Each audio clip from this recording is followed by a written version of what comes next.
여러분 안녕하세요. 호수파파입니다. 얼마 전인 2월 4일에 대규모 공급정책이 나왔죠. 저도 영상에서 내용을 소개해드렸는데 전체적으로 보면 굉장히 잘 짜여진 정책이 맞아요. 고심을 많이 한 흔적들도 굉장히 보이고, 중요한 것은 이제 주택 문제 해결을 바라보는 그 시각이 공급을 통한 해결, 이쪽으로 완전히 가닥이 잡혔죠. 여태까지 이 정책을 원점에서부터 다시 돌아보지 않았다면 이런 대규모 공급 정책이 나올 수 없습니다. 그런 면에서 굉장히 긍정적인 변화인데, 심히 우려되는 부분도 사실 있어요. 이번 공급 정책에 담겨있는 두 가지 내용 때문인데, 한 가지가 공공자가주택이고요, 또 한 가지는 우선 공급권이에요. 공공자가주택은 아직까진 좀 우려되는 정도의 수준인데, 우선 공급권에 대한 내용은 뭔가 많이 잘못된 것 같아요. 이거는 전격적으로 손을 봐야 합니다. 굉장히 잘 만든 공급 정책을 완전히 망쳐놓을 수 있는 좀 터무니없는 내용이 담겨 있어요. 사실 정책이 나오고 나서 이 우선 공급권의 내용 때문에 지금 시끌시끌하죠. 단어만 들어서는 굉장히 좋은 내용일 것 같은데 왜 문제가 되는 건지 살펴보도록 하겠습니다. 우선 공공자가주택에 대한 부분을 먼저 볼게요. 이번에 발표된 정부 주도의 대규모 공급에서부터 이 공공자가주택을 운영해 본다고 하는데, 이게 뭔지는 지난 시간에 설명해 드렸어요. 크게 토지 임대부 주택과 환매 조건부 주택으로 나뉜다고 했죠. 간단히 다시 설명드리면, 내가 아파트 501호를 분양받는다고 했을 때 501호 건물분만 나한테 소유권이 넘어오고 501호에 딸려와야 하는 토지 지분은 소유권을 넘겨주지 않는다는 거죠. 그럼 좋은 게 뭐죠? 처음에는 분양가가 낮죠. 토지 지분은 판매를 안 하고 501호 건물분만 파는 거니까. 토지 지분은 LH나 SH에서 팔지 않고 계속 가지고 있는 거예요. 단점은 뭐죠? 온전한 소유권을 취득하지 못하죠. 토지 지분은 소유권을 취득 못하고 시간이 지날수록 점점 낮게 되는 501호 건물분에만 소유권이 있으니까 훗날 재산권 행사에 제약이 따르겠죠. 분양을 받았지만 온전한 내 것이 아닌 거예요. 환매 조건부 주택은 아파트를 저렴한 가격에 공공분양 받는 대신 나중에 아무에게나 되팔 수 없다는 거죠. 반드시 지정된 국가기관이나 공기업에 되팔아야 해요. 만약에 주변 시세가 막 오른다고 해도 내가 이 아파트의 소유자인데 이걸 내 맘대로 못 파는 거예요. 반드시 지정된 절차에 의해서 지정된 공공기관에만 환매해야 합니다. 이 두 개가 공공자가주택의 핵심 내용이고, 토지 공개념의 연장선상에 있는 주택 소유 개념이에요. 자, 그래도 지금까진 큰 문제 없어요. 왜? 시범적으로 운영한다고 하니까 국민들에겐 선택권이 있습니다. 이 공공자가주택이 정 싫은 사람은 청약을 넣을 때 이쪽은 피해서 넣으면 되거든요. 근데 뭐가 문제냐? 이번 이사정책을 발표하면서 정부 주도로 굉장히 빠른 공급을 추진한다고 했어요.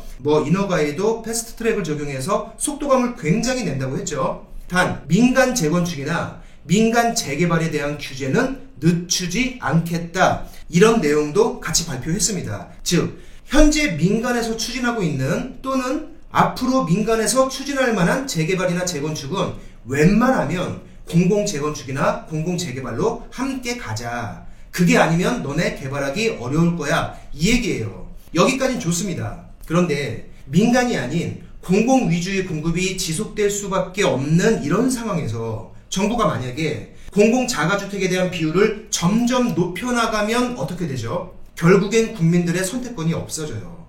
현재는 싫은 사람은 피해갈 수 있지만, 만약에 정부에서 이 토지 공개념을 주택 소유의 기본 모토로 하고 공공자가주택의 비중을 점점 늘려나간다면, 아직까진 싫은 사람은 피해서 청약할 수 있는 선택권이 있지만 앞으로는 국민의 그 선택권이 점점 없어진다는 거죠.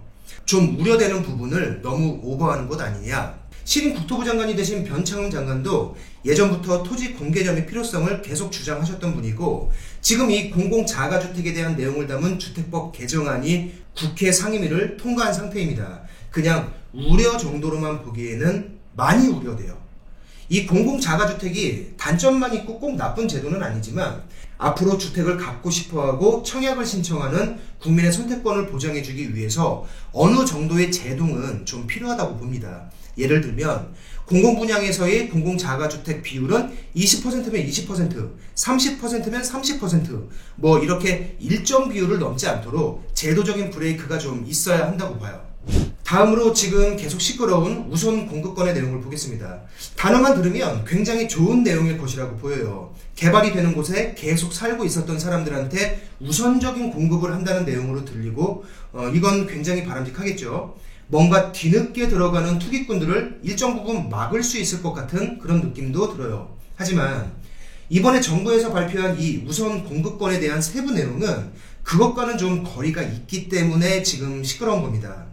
우선 공급에 해당하는 사람이 있다면 우선 공급에서 배제되는 사람도 있겠죠. 누가 배제돼야 하죠? 그 지역이 재개발 또는 재건축되는 것을 인지하고 뒤늦게 그 지역에 부동산을 사서 들어오는 투기꾼들이 배제돼야 하죠. 그런데 지금 지구 지정이 되어 있나요? 아니죠. 앞으로 주민들의 동의를 얻어서 지구 지정을 할 예정이죠. 예상되는 지역이나 예상되는 아파트가 몇 군데 있긴 하지만 아직까진 아무것도 정해진 게 없어요. 여기가 될 수도 있고 저기가 될 수도 있습니다. 어디가 될지 누구도 몰라요. 그런데 이번에 발표된 앞으로 우선 공급에서 배제되는 사람은 개발되는 곳이 지구 지정된 이후에 들어가는 투기꾼이 아니라 정책이 발표된 2021년 2월 4일 이후에 부동산을 취득한 사람이에요. 그러니까 올해 2월 4일 이후에 부동산을 취득한 사람은 나중에 그 지역이 재개발이나 재건축되었을 때 우선 공급에서 배제되고 현금 청산 대상이 된다는 겁니다. 2월 4일부터 집을 사서 이사하는 사람에게는 앞으로 그 지역이 개발되면 굉장히 불이익을 주겠다는 얘긴데, 아니 앞으로 어디가 개발될지 알아야지 거길 피해서 이사를 가죠. 지금 정해진 게 없잖아요. 여기에 대해서 정부 관계자가 8일에 이런 얘기를 했어요. 지구 지정 전인 대책 발표일 기준으로 우선 공급권을 제한하는 것이 적법하다는 법률 자문을 받았다. 누구한테 자문을 받았는지 모르겠는데 이런 말을 했어요. 이게 무슨 말이죠? 대책이 발표된 올해 2월 4일 이후에 부동산을 취득한 사람은 어디가 될지 언제가 될지 모르지만 혹시라도 이사간 그 지역이 나중에 재건축이나 재개발되면 현금 청산을 받고 그 동네에서 나가야 된다는 말이에요. 이해되시나요? 누군가가 대책 발표일인 2021년 2월 4일 이후 올해 3월에 어느 동네에 집을 사서 이사한다면 4년 뒤인 2025년 4월에 재개발이나 재건축이 지정돼도 재개발된 그 동네에 아파트를 분양받을 권리가 없으니까 현금 청산받고 그 동네를 떠나야 한다는 겁니다.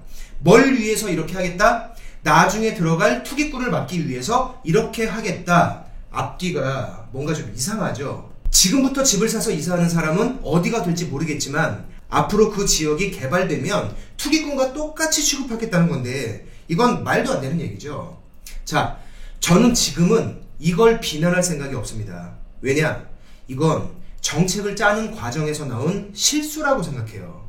실수가 아니라면 정말 이해할 수 없는 말도 안 되는 얘기죠. 정부 관계자도 8일에 법률 자문을 받았다고 얘기는 하면서도 그러나 5년이나 10년 뒤 지정되는데도 지금부터 제한하는 것은 무리가 있지 않겠느냐 이런 얘기를 했습니다.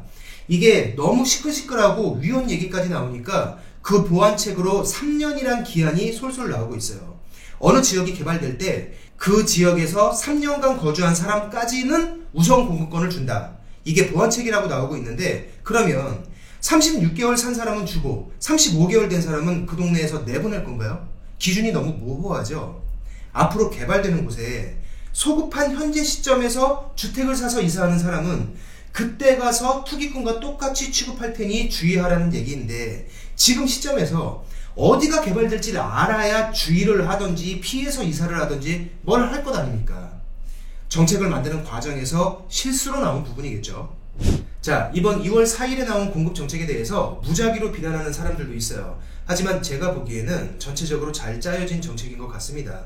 다만 너무 정부 위주로 가려고 하고 인허가와 관련된 정부의 힘을 이용해서 그동안 민간이 추진해오던 재개발과 재건축까지 다 흡수하려 하는 것은 보기 조금 그럴 수도 있어요. 하지만 정부가 가진 그 힘을 이용해서 정말 양질의 주택들을 저렴한 가격으로 신속하게 공급할 수 있다면 그것 또한 주택 문제를 해결하기 위해서 국가에서 할 수 있는 일이기도 합니다.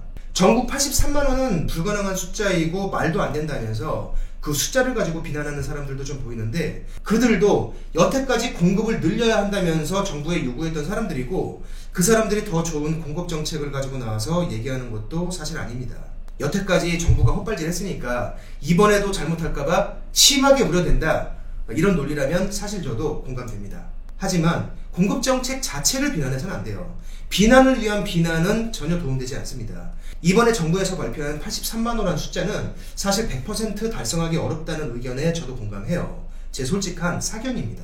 하지만 70% 정도만 이뤄진다 해도 장기적으로 주택시장을 안정시키는 데는 상당한 기여가 될 거예요. 숫자에만 너무 꽂혀서 너무 작은 주택들을 날림으로 치지만 않는다면. 다만 먼저 얘기했던 공공자가주택에 대해서는 어느 정도 선을 확실히 해야 된다고 생각합니다. 공공자가주택이란 것은 장점과 단점이 공존하기 때문에 여러 단점에도 불구하고 필요하다 생각하는 사람들이 있을 거예요. 하지만 어느 정도 선을 정해놓고 그 비율을 지키지 않는다면 오히려 국민의 선택권을 지나치게 묵살하는 결과를 가져올 수도 있고 자본주의 국가인 대한민국에서 사유재산의 공공화 논란에 기름을 부을 수도 있습니다. 그리고 방금 얘기한 우선공급권, 제가 실수로 보인다고 얘기한 이 부분에 대해서는 반드시 전면적인 수정을 해야 합니다. 어느 지역으로 그냥 이사한 사람을 이사한 그 지역이 나중에 개발계획이 수립된다고 해서 투기꾼과 똑같은 대접을 한다는 것은 맞지 않아요. 상식적으로 이건 실수라고 생각되지만 지금 문제점이 나왔는데도 수정하지 않는다면 실수인 게 아니겠죠. 오늘 영상은 여기서 마치겠습니다. 고맙습니다.